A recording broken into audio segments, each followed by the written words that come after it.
we go. NHL today. Right here on SportsGrid, our weekly look around the National Hockey League. Summer edition, baby. Let's go. Mike Carver here with you. Of course, always getting you ready for what's going on around the world of hockey. And look, there are a few things that went down this week. We had a schedule release. We know every game throughout the entire league now for next year. That's one thing the NHL actually does get right. There's a lot of things they don't, which we'll talk about in a little bit. We'll start looking at some division odds, go through quickly all the things that happened this week around the National Hockey League. Good to have back George Kurtz this week. Of course, Blue Line Kurtz, gentleman George here with us. George, it's great to see you. Happy summer. See, George is happy because, look, baseball's back this weekend too. So he's had a long couple days with nothing going on. He gets some baseball back, but we'll do some hockey first, George. Hi. Hi, Mike. And listen, hockey's good. Hockey's the never-ending sport, by the way. The Stanley Cup was just they just handed that out like a week ago.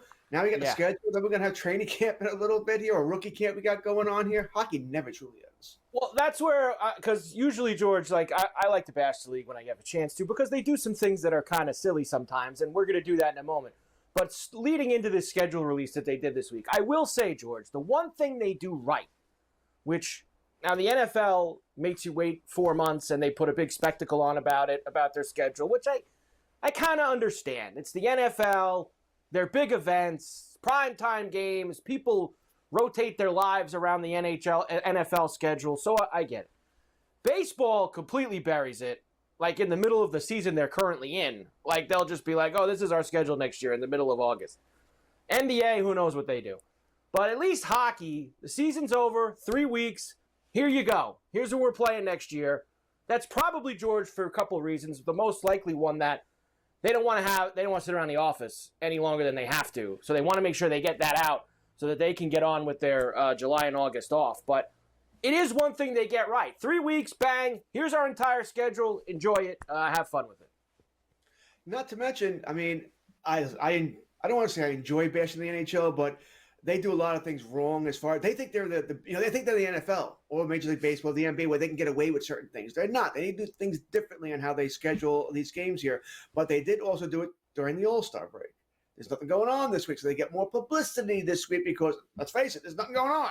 Anybody really watch the ESPYs on Wednesday? So they did what they did here. So it's fun, but unlike the NFL, the NHL's 82 games, 84, I think, starting next season. So there's that too here. But it's not as exciting as the NFL with 17 games. You want to know where you can memorize 17 games. You're not going to memorize 82. You want to know where's the opening day, opening night. When is it? Who are we playing? That sort of thing. When's the first road game? Maybe when the Islanders play the Rangers, as you and I are Islander fans, that sort of thing. Although even that's not as big as it used to be. No, it isn't. And that will bring me to grievance number one, George. As we talk about the NHL schedule release and some of the highlights on it, grievance number one is their opening night, which this year, of course, is Tuesday, October the 7th, which is when the NHL season will start. That's right. It comes very quickly. It goes fast. Now, I do like, George, that they do a triple header to get you going. I think that's cool. Opening night, 5 o'clock, 8 o'clock, 10:30, 3 games. The problem is, George, out of the 6 teams that are playing that day, 3 of them didn't even make the playoffs last year out of the 6. You've got the banner raising in Florida against Chicago, who stunk a year ago. I mean, that's got to be, George. You got to have the Stanley Cup champs either bring Boston in with the Marchand angle. Bring Tampa in from the rivalry angle. Bring somebody else that even... I know Bedard they're trying their hardest, even though he seems a little, not... He's a little grumpy in Chicago, that kid. Maybe because the team sucks, but I don't need the Blackhawks on opening night, the first game of the year, and the banner raising. And then you have the Rangers, Penguins. Neither team made the playoffs last year. It's the Rangers and the Penguins. I understand that. Try sell the Sullivan thing. Go ahead and do it. And then Avalanche Kings, all right. At least they both were in the playoffs last year. I don't know how. I mean, Avalanche Kings, would we like to see maybe Maple Leafs, Vegas? Get the Mitch Marner thing going real quick? That's going to be number 2, George. That's number 2 on my grievance list. So I'll get through number 1 first. We can have some better teams and some better matchups on opening night. Yes or no? Yes, George agrees. Yes. Listen, we know what they did with Florida. This has nothing to do with Connor Bedard, by the way. This is homecoming. That's all it is. You're raising the banner. You're presenting all this other stuff. We're giving you a patsy. All right, you're going to get an easy win. That's what. Sorry, Blackhawks, you're still not a very good team. All right, so that's what this is. I don't think it has anything to do with Connor Bedard trying to help out the Blackhawks. This is we're giving you a win. Here you go. All right. I would not. I understand the Sidney Crosby. You want to get him up there, but there's a good chance Pittsburgh is going to be very, very bad this season. And I understand it's Crosby, but they're in the Gavin McKenna sweepstakes. I think that's what they're trying to play for here. All right, they're going to give. I'm just not sure this is a team you want to feature on opening night. Once again, get one of your better teams in there. But I get it. It's McKenna. It's, of course, it's the Rangers, original six, blah, blah, blah. So I guess I understand that. But I 1,000% agree with you. I would. This is not. I don't think I would have scheduled any of these three teams to be the opening night trio. Yeah. Now, grievance number 2, George, and you kind of hinted at it before. They do an awful job. Like, there's only so much juice that they can get with some of these things, and I get it. You're talking Marner, Toronto. Maybe most fans in America aren't going to exactly tune in for that whenever that happens. I think that the diehard hockey fan would. Let's bury that on a Friday night in late January. The first time Marner's going to return to Toronto, Friday, January 23rd, for the first time. I mean, Taves to Chicago, whatever. Taves hasn't played in years. Marchand to Boston is a big one. A Tuesday night, fairly early in the season, October the 21st. I don't think they do a good enough job, George, with kind of highlighting that stuff. Like that Marner going back to Toronto is going to be a big deal that night when Vegas comes there. And by the time January rolls around and they've played 55, 60 games, George, guess what? Nobody's going to, oh, yeah, Marner again. Oh, that's right. That's a game that needs to be in October, Marner going back to Toronto. See, I 1,000% agree. This is the NHL, not football. Not everyone's going to be like, oh, the NHL opens tonight. What is happening that week of October? The Major League playoffs are happening. So that's going to be big news. We're going to be about NFL week 5 or week 4. So that's huge news. You want to steal as much of publicity as you can. Having Marner, everybody be talking about Marner going back in Toronto, where they can't game, which should be in Toronto. Everyone be talking about Marchand going to play Boston. Those should be your opening night games. People would be talking about that. Because all right, I want to see if the fans are going to boo Marchand. Are they going to cheer him? How are they going to react here? We know the fans in Toronto are probably going to boo Mitch Marner. That's what they do. So even I'd want to see the pregame, the reaction to all that. That's the pub. That's how you build up the season here. Instead, it's going to be like another ho-hum. And let's face it, they're probably going to schedule it during Game 1 of the wild card round of the MLB playoffs. So they're going to lose publicity that way as well. The NHL season, by the way, should start a week earlier than it does to avoid opening the MLB playoffs. Right. Or I'd even look, now you're going into real rabbit hole stuff that would take us hours actually to get through, when they should actually start and finish.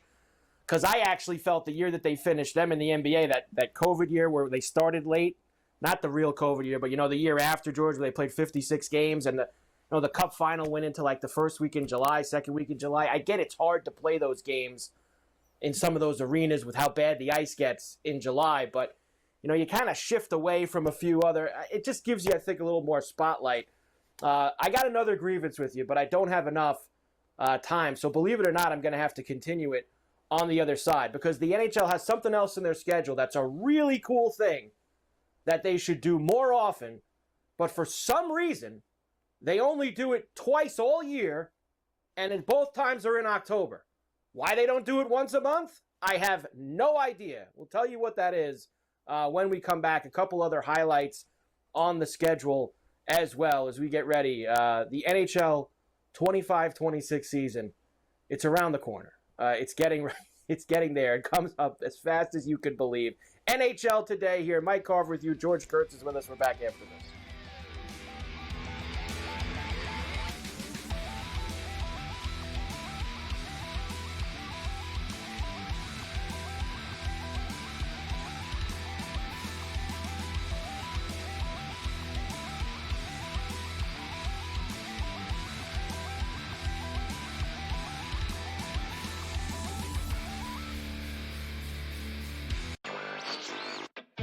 Think that there's a possibility that we could be looking at DeBoer wondering if he's the long-term answer at coach for the Tide? I'm starting to feel like Alabama, I can't believe I'm saying this, Craig, is a sleeper. Fourth easiest schedule in the SEC this year. Ryan Williams is back. I think the friendly, these early season games against Florida State and Wisconsin, that is friendly for Alabama.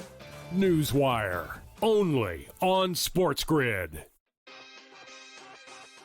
Paige Beckers, ready folks, is a top 10 WNBA player right now. You ever heard of the band Gladys Knight and the Pips? Yeah, it's Paige Beckers and the Dallas Wings. That's what she's got. Know what that means? She's got nobody. Enrique Wumwale has been awful this year. I don't know if she wants to play there or not. Game time decisions, only on SportsGrid.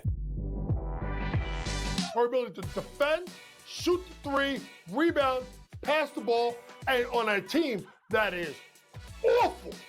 Awful. Right now, trending to get the number 1 overall pick if they win the WNBA lottery.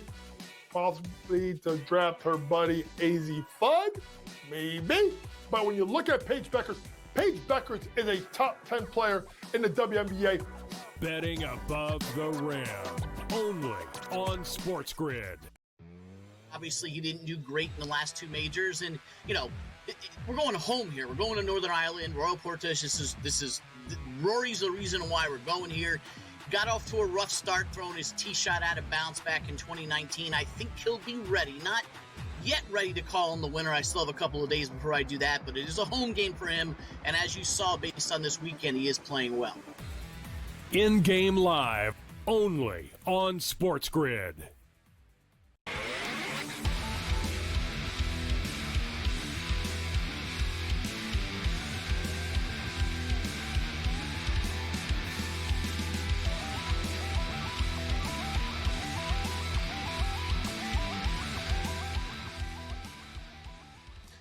And we're back. NHL Today, right here on SportsGrid. Mike Carver here with you. Our weekly look around the National Hockey League. We fit the summer months. Lots of previews, lots of looking ahead, and at least the NHL gave us their schedule release this week so that we can appropriately drag them. I'm just kidding. There's a few things that they do right. One of those things, George, that I was going to say, it's a good and a bad here. They started doing this a couple years ago. I think it's an awesome idea. And you know what I'm going to say. Those nights where they play every team, it's 50 games, whatever, they play, and they stagger them, like 6, 6:15, 6:30, all the way up to like 10 o'clock. They have everybody play, and then ESPN goes and does like these, it's like a red zone for hockey, and they're jumping back and forth from every game. It generates excitement. It generates fun. I think it's cool from a gambling and a fantasy perspective. You can have one. It's really awesome that they do it. George, why do they only do it twice? And first of all, I haven't even looked at the times. It's possible that these 2 dates in October aren't even what I'm saying. I know I'm sure one of them is because they usually build a day around it. But why don't they do this more often? They should be doing this once a month. And when they really should be doing it, George, is when? February, March, when there's nothing else going on, and you can actually build, like you were saying before about trying to grab audience. Why are you doing it in October when, like you said, you have baseball playoffs, the NFL, college football? These are cool nights, George. They should do them in better spots and more often. Once again, you'll get no argument from me. I think we all love when they do that. What's the most annoying thing about a Sunday NFL football? When all the games at 1 o'clock go to halftime at the same damn time at like 2:40. All right, and I got 16 minutes I got to kill here. That sort of thing. And it does happen a couple times during the season, but there's no football, right? And that's football we're talking about. NHL is a different animal here. And when all those games go into this first period, 7:40, 7:45, all the games are they're all at the intermission, all of them. I'm of the belief, Mike, not only do I love these all 15 games, they stagger them, but it should be done every night, by the way. Not playing all 15 games, but we shouldn't have 7 games at 7 o'clock. 6:40, 6:45, 6:50, 6:55. You can alternate it with teams. Baseball, let's face it, their games start at 6:30 for a lot of these cities, a lot of these towns. They get away with it. You're talking about hockey. No, someone's going to care in Pittsburgh about going to a 6:30 game rather than a 7 o'clock game? Come on. All right, like I said, you could stagger it any way if they think it does, where every team has to do 3 of these, and you stagger all the games so that once again, there's never dead air. There's always a game on, which I think is what you want. You don't want to turn fans off and go, oh, no games, I'm going to go watch CSI or whatever it is on TV. Now they start flipping channels. Yeah, that's what you don't want. So I just went and looked because I wanted to double check. So the October 11th isn't the same format we're talking about. That's just a Saturday where they happen to have 16 games and all 32 teams are playing. And like you said, there's 9 games at 7 o'clock on that Saturday night. It's all just jammed together. Tuesday, October 28th is the day I'm talking about that they've done the last few years, where they have 6 o'clock, 6:30, 6:45, 7, 7:15, 7:30, and they stagger every game all the way up to 11 o'clock, where they'll play the Kings and the Sharks in San Jose. That should be once a month. Every month, they should have a night like that where they stagger from 6 to 11. Every team in the league plays. You build something around it. People look forward to it. Hey, when next month do they do? You promote it that night. Next month, it's November the 15th. Oh, December 27th, we're doing it again. And the books could build things around it, George. This is a gambling opportunity. It's a nice night where you have every hockey team playing.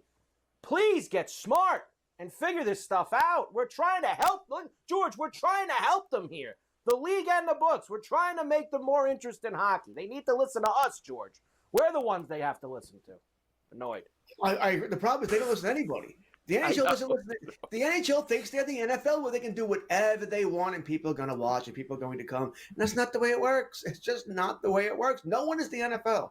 You need to model yourself after the NFL, but you're not the NFL. You need to work harder, try harder. And I never thought the NHL does. I think they do stupid things. The fact that I don't know when October 7th is, but I can always guarantee you it's going to be opening night of, the Yankees playing the Tigers in the playoff round. And that just kills you. It just kills you. And listen, they're not totally stupid. They don't do it on a Monday night and they'll go challenge Monday Night Football, but it's probably not out of the realm of possibility either, because that's how the NHL just doesn't. They don't think long term. No. They don't plan things out. And I've always questioned that about the NHL, how it could be so much better, but you should be staggering times. Like I said, 6:30, 6:30. It's not that difficult. It's not that hard here, and you'll get eyeballs on the game. You'll expand your game. And here's another thing, George, that I was just looking at, which, for the nightly hockey gamblers for next year is something you're going to have to take into account. The season starts basically the same time it always does, right, George? October 7th, October 8th, 6th, 7th, 8th, it's the 7th. The season is ending the same time it always does. It's April the 16th next season, which is about where they've ended the last couple years, stretching things out, giving them more days off. Difference this year is, George, there is 3 weeks off in the middle for the Olympics. And I know last year they had the 4 nations. It wasn't 3 weeks. It was about 10 days, about a week, week and a half, somewhere around there. George, that means you're going to have a lot of back-to-backs. You're going to have a lot of 3 games in 4 nights. You're going to have teams playing much different. You're not going to see 2 games in a week for a lot of teams. They're packing all these games in, George, in the same amount of time with 3 weeks coming out of the schedule.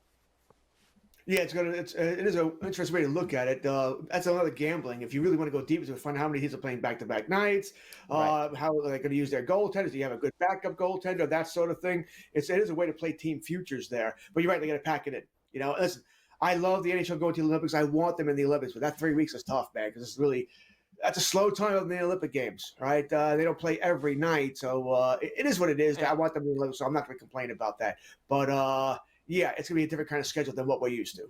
And it's not at night either because I believe they're in Italy next year, which means the games are going to be at 5 a.m., 8 a.m., noon. They're going to be early in the morning, late in the afternoon. And both the outdoor games are in Florida this year. Don't forget that. Winter Classics in Miami, Rangers, Panthers, and the Bruins and Lightning in Tampa on Sunday, February 1st for a Stadium Series game. I can't wait to see them do it, George, with their outdoor games in Florida in the season. NHL Today, we're back after this.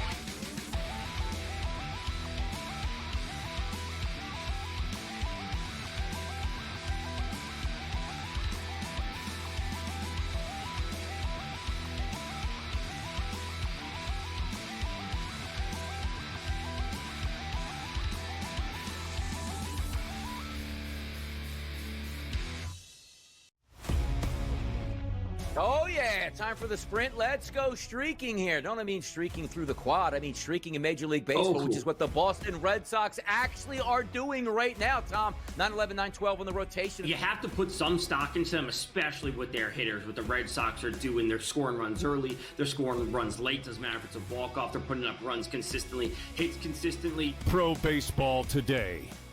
Only on SportsGrid.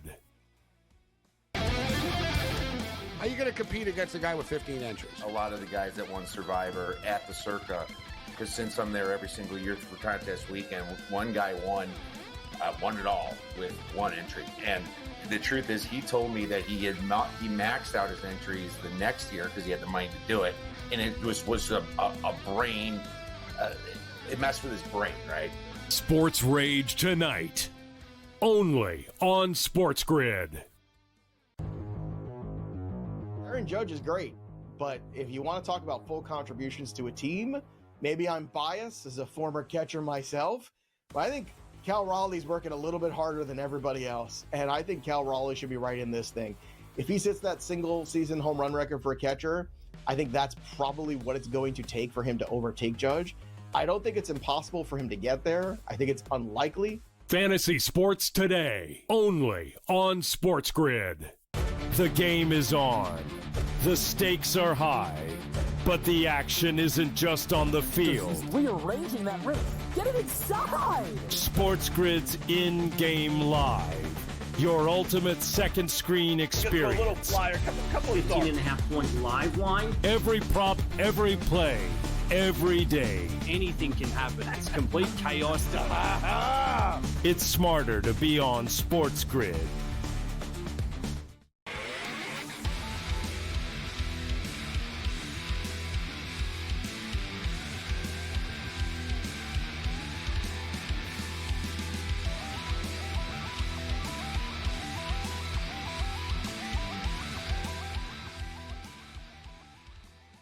And we are back.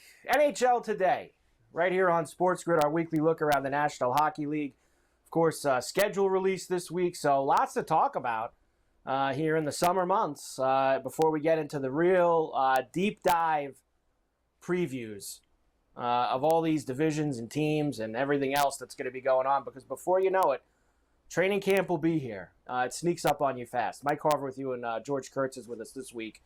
As we continue to, I think we didn't go after him too bad, George. We've been worse on the NHL in the past. I'll tell you one other schedule quirk for you, George, because you know I love this stuff. I think the Islanders, they're like 8 of their last 10 games are home, or 10 of their last 13 or something like that. They got a couple long road trips mixed in there, but the Islanders actually finish at UBS a lot the last 3 weeks of the season. Tons of home games. That'll maybe be helpful for them to try to sneak into the playoffs and what should be a, you want to say wide open Metro this year, George? I don't know, maybe. You both talked last week. We don't think Carolina's as good as advertised, but that's a nice finish for the Islanders schedule-wise. It is if they're close. The Islanders want to make UBS that home ice advantage anyway, right? You want to set the tone for that, even if it's not this year, for the next couple of years, when you do theoretically get better and better here with all the draft picks they have coming up. So 10 of 13 is nice here. The Metro, you mentioned, Carolina's a playoff team, no doubt. Do I think they're a runaway team? And for a while there, they were the number 2 team in the NHL as far as Stanley Cup odds. I don't know how that made any sense to anybody. The team I'd watch in the Metro, by the way, I think if you want value, would be the Devils. I think the only problem with the Devils, Mike, is health. They keep getting, the snot banged out of them when they're not the same team come April and May playoff time here. I think the Rangers could be, this hurts to say, I think the Rangers could be a decent team too, but once again, can they get their act together? I don't know what happened in the locker room last year with Kreider and Zibanejad and all of that, but I think they're also another interesting team for me here. I don't believe in the Washington Caps. I said it last year. I thought they were the Minnesota Vikings of the NHL last year. Good regular season. They were going to fold during the playoffs. Well, it sounds like then, George, that maybe you're thinking, the Caps were a surprise. I don't have in front of me the numbers of what the Caps were preseason to win the Metro, but I can guarantee you they were not one of the top 2 or 3 favorites to win the Metro, and they ended up winning it going away. Is the Metro the kind of division that could be ripe for, again, someone in that middle? You saw Columbus play better last year. I know a lot of that maybe was emotion, with what they were dealing with. But could this be, again, a division where someone from the middle kind of surprises and wins it? Yes.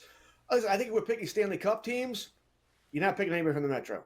All right, we got Listen, I don't know if they're going to be moving 3 playoff teams from the Metro. I don't know if any of the wild cards are coming from the Metro. Florida, Tampa, you look at them. Toronto's still a playoff team, no matter what you think out of Montreal and Ottawa are coming up here. Boston should be terrible, but so I don't think it'll get moving 3. We know in the West those divisions are stacked. So yeah, the Metro I don't think is all that great. I don't think there's a team like, oh, that's a Stanley Cup contender. So I don't see Carolina being that team. I just don't. So yeah, I think that is the most wide open division. If you told me right now, Mike, the Philadelphia Flyers are going to win the division in Philadelphia, I wouldn't doubt it. I think it is because something crazy like that could happen. I actually, looking at the Atlantic, George, I know that Boston obviously went in the tank last year. I didn't realize they got so bad down the stretch that Buffalo finished ahead of them. The Bruins did end up finishing last in the Atlantic.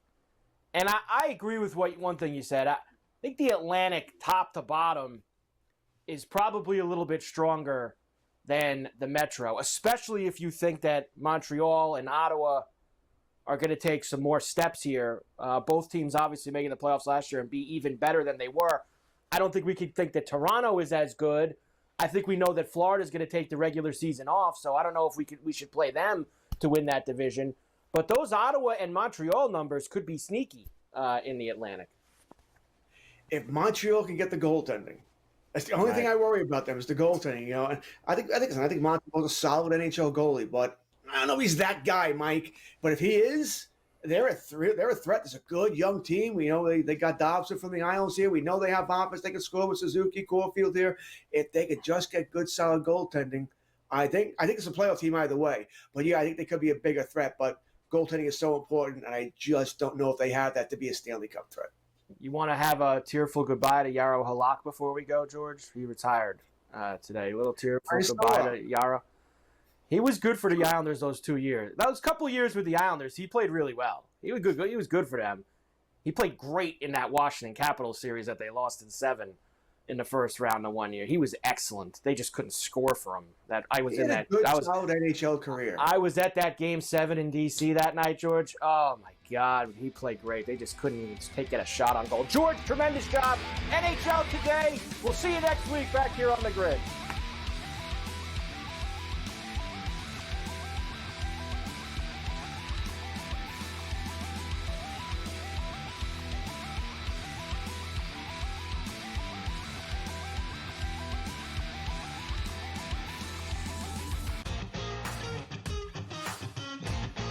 Against him, I'm not surprised that he had no back down in his game, because he is a player that plays with confidence and swag, and it was really cool to see him get the job done, and the emotion at the 18th green with the interview with Amanda, especially for like a really kind of like, Jersey boy. Tough Good to see a little emotion with the gold necklace. You're like, oh, what's going on here? Yeah, sure. that was super cool. The Smiley Show, only on SportsGrid. And Twitter started blowing up that I think it was someone from TSN that was in the arena that was posting this stuff. And I'm sure, like, when they, it's a beer league, so after the first period, when they're all sitting there in the room, I'm sure somebody said, hey, Connor, you're getting lit up on Twitter. We're beating you 4-0. Ha, ha, ha. And he's probably thinking, like, I can't even play a beer league game without you guys, like, saying what the score is. Sports Rage tonight, only on SportsGrid. I showed you the Heisman odds a week or two ago, and they had Garrett Nussmeier as the second favorite behind Manning. So Brian Kelly's very excited to have Garrett back at school. He is no athlete, in my opinion. You can quote me on that. Like, he is a clumsy white dude, and he sucked. Like, I'm being nice now. Now all of a sudden you're talking about him being great? Oh, slow down there, Coach. Pharrell Coast to Coast, only on SportsGrid. Shohei Ohtani can do something that nobody else in Major League Baseball can do. That means being maybe one of, if not the top 5 best hitters in baseball, and then go on the mound and throw some gems out here. Like, he threw 9 innings so far in his season, which isn't a lot, but that ERA is at 1. Are we saying that once he gets to 5 and 6 innings, that ERA is going to stay at 1? No, it isn't. But if it does, my goodness. I mean, just hand him the Cy Young on top of it as well. It's cheating. The Early Line, only on SportsGrid.